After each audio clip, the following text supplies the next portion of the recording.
Halo, Assalamualaikum warahmatullahi wabarakatuh.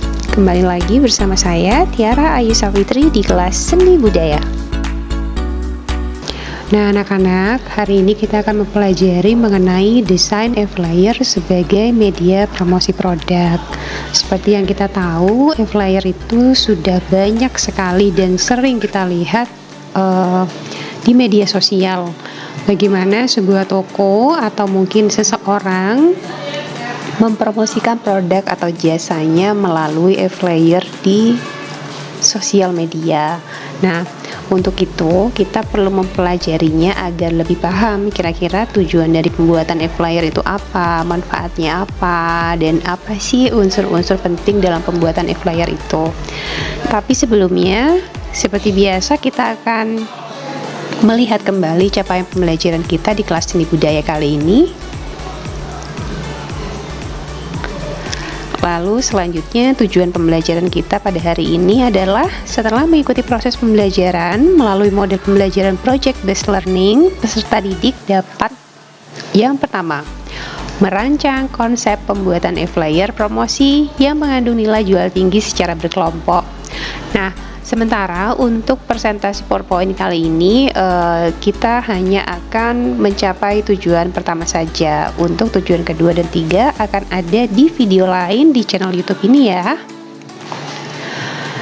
Langsung saja pada konsep pembuatan e-flyer promosi. Yang pertama adalah pengertian e-flyer. Apa sih e-flyer itu? E-flyer adalah alat pemasaran yang bertujuan untuk menyampaikan pesan tertentu kepada audiens. E-flyer adalah flyer berbentuk digital yang bisa kita sematkan dalam bentuk soft file di berbagai alat promosi lainnya. Agar dapat menarik perhatian pelanggan, e-flyer harus dibuat semenarik mungkin. Dengan menggunakan ini, kita sudah berhemat dan berkontribusi untuk keramahan lingkungan karena mengurangi penggunaan kertas. Nah anak-anak, dari definisi yang tadi sudah kita baca, kita bisa menarik kesimpulan bahwa e-flyer ini adalah berbentuk digital yang bisa kita sematkan dalam bentuk soft file di berbagai alat promosi lainnya. Jadi yang disebut electronic flyer atau e-flyer ini memang bentuknya adalah digital, dan itu yang menjadi keunggulan bentuk promosi e-flyer dibandingkan dengan bentuk promosi yang lain, seperti misalnya brosur atau poster, dimana kita masih harus mencetaknya terlebih dahulu. Selanjutnya yaitu fungsi e-flyer untuk media promosi. Apa aja sih fungsinya? Yang pertama adalah menghemat biaya promosi yang dikeluarkan dan tentunya lebih ramah lingkungan. Ini tadi yang sudah kita baca ya di bagian deskripsi, bahwa penggunaan promosi ini jauh lebih ramah lingkungan karena kita tidak lagi menggunakan media promosi manual. Kita tidak perlu menggandakannya, kita tidak perlu mendistribusikannya, hanya dengan membuat e-flyer atau electronic flyer lalu kita mengunggah di media sosial apapun itu, seperti Instagram mungkin, TikTok dan yang lain, kita sudah bisa mendapat audiens yang jauh lebih banyak daripada kita mendistribusikannya secara manual. Untuk fungsi yang kedua adalah lebih efektif dalam beberapa hal, seperti biaya yang rendah, tingkat baca yang lebih baik, mengoptimalkan campaign, meningkatkan visibilitas, dan masih banyak lagi. Jadi memang e-flyer ini saat ini dianggap jauh lebih efektif daripada promosi-promosi dalam bentuk manual. Kenapa? Karena seperti yang kita tahu bahwa masyarakat kita saat ini itu sudah tidak bisa dijauhkan dari yang namanya smartphone, tidak bisa dijauhkan dari yang namanya media sosial, sehingga orang yang di rumah pun ketika kita membuat promosi dalam bentuk e-flyer itu bisa tahu informasi apa atau produk apa yang sedang kita promosikan hanya dengan melihat smartphone mereka. Dan ini berkebalikan dengan kalau kita masih menggunakan promosi manual, seperti kita mencetak brosur dan sebagainya, itu kan kita harus datang langsung kepada pelanggannya, atau jika membuat baliho kita harus menempelkannya di titik-titik tertentu yang banyak dikunjungi atau dilewati masyarakat. Sementara orang yang di rumah dan tidak lewat di daerah itu mungkin saja tidak bisa mendapat info tersebut. Jadi saat ini promosi dalam bentuk e-flyer itu dianggap lebih efektif. Untuk fungsi yang ketiga adalah bisa menciptakan kesan pertama yang kuat bagi audiens, terhubung dengan prospek baru, dan juga menciptakan brand awareness terkait produk atau jasa yang Anda pasarkan. Nah, seperti yang sudah kita sampaikan tadi, kembali kepada media sosial ya. Jadi ketika kita menggunakan e-flyer itu, kita bisa menciptakan kesan pertama yang kuat.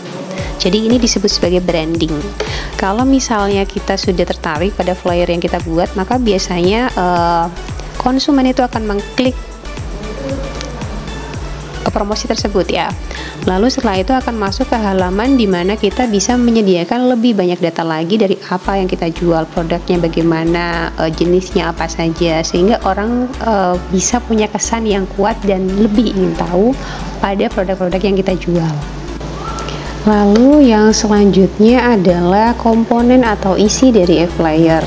Nah, tentu saja saat kita membuat sebuah e-flyer, kita punya komponen-komponen apa aja sih yang harus ada atau tercantum di dalam e-flyer kita agar lebih menarik dan memiliki nilai jual, begitu.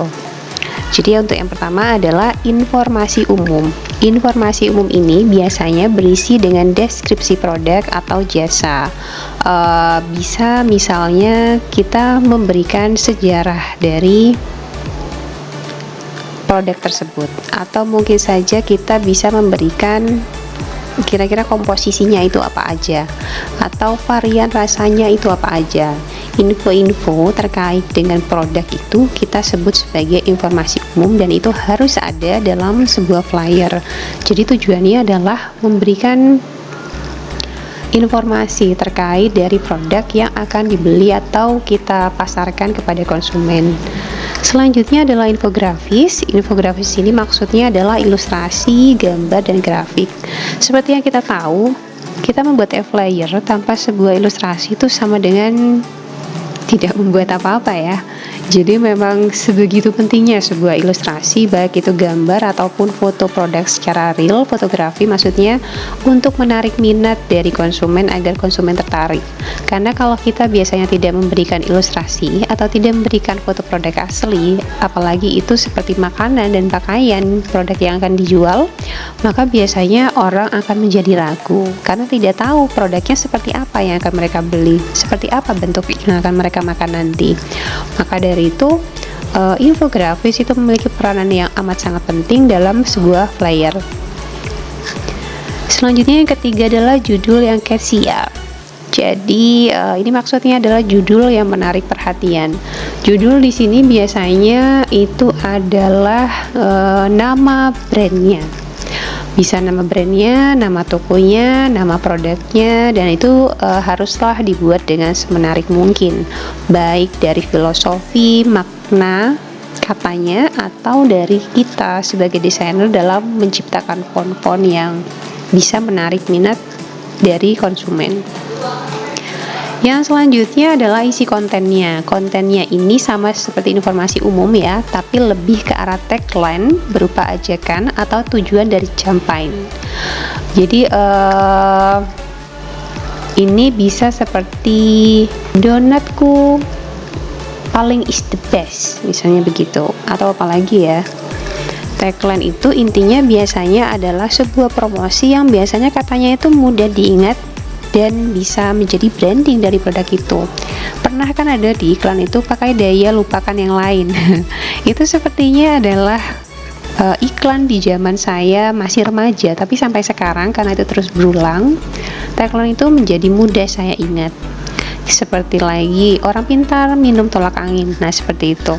Jadi begitu produk itu diluncurkan, ada tagline yang terus diulang-ulang sehingga kita tahu bahwa tagline itu ketika didengar maka kita sudah tahu produknya itu apa.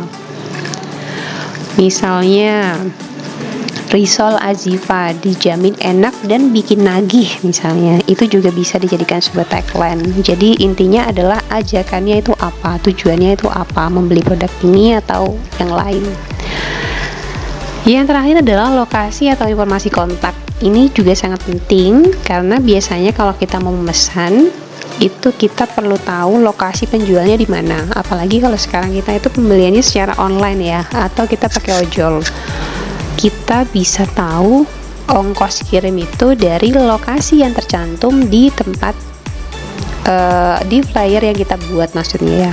Jadi kalau kita memberikan informasi secara lengkap, kita sudah tahu tuh, bisa memperkirakan oh ongkos kirimnya segini. Atau apabila kita mau pesan banyak, kita bisa langsung telepon kepada pemilik toko atau penjualnya gitu. Jadi informasi kotak ini bisa berupa alamat, bisa juga sebagai nomor telepon. Nah, selanjutnya ini adalah contoh e-flyer yang banyak kita temukan di mana-mana. Salah satunya adalah e-flyer dari promosi sebuah perumahan. Jadi flyer ini tentu saja sudah cukup bagus, sudah bagus sekali sebenarnya ya. Jadi sudah menunjukkan sebuah ilustrasi yang sebenarnya cocok dan memang dibutuhkan gitu loh untuk sebuah promosi perumahan.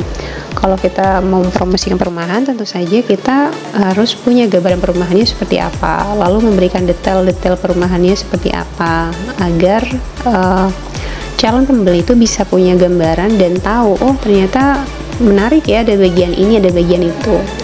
Lalu ada harga, ada judul ya, lalu yang di sini disebut sebagai informasi produk. Untuk selanjutnya ini juga ada contoh dari flyer dealer sepeda motor ya. Jadi seperti biasa kalau dealer sepeda motor itu kita menjualnya motor-motor atau mungkin mobil dealer Honda.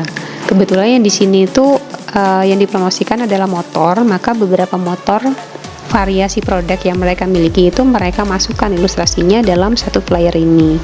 Lalu mereka memberikan judul yang bagus dan menarik, mereka memberikan informasi tambahan mulai dari berapa harga yang harus dicicil dan berapa bulan, alamatnya, nomor teleponnya, bagaimana cara pembayarannya, dan seterusnya. Jadi memang flyer ini cukup simple, cuman memang semua informasi yang dibutuhkan dari sebuah flyer itu sudah ada di dalamnya.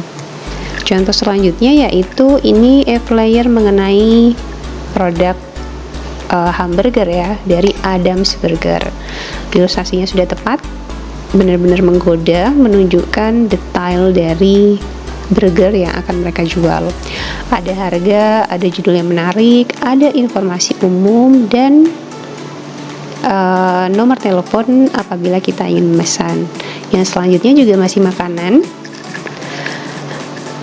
dan ini lebih ke arah restoran mungkin ya. Jadi semua menu yang mereka buat atau bisa dipesan di toko itu mereka letakkan di sini sebagai ilustrasi, sebagai pilihan kalau misalnya konsumen melihat oh ternyata kalau nggak ada A ada B. Di sini juga ada informasi tambahan kira-kira apa aja sih yang bisa dipesan di toko tersebut. Berikut kontaknya ya. Jadi maksudnya ada alamat dan bagaimana mereka memberikan layanan kepada pelanggannya. Oke anak-anak, ibu pikir itu saja untuk materi e-flyer kali ini. Apabila kalian masih belum paham, kita bisa melanjutkan diskusi di kelas. Terima kasih. Wassalamualaikum warahmatullahi wabarakatuh.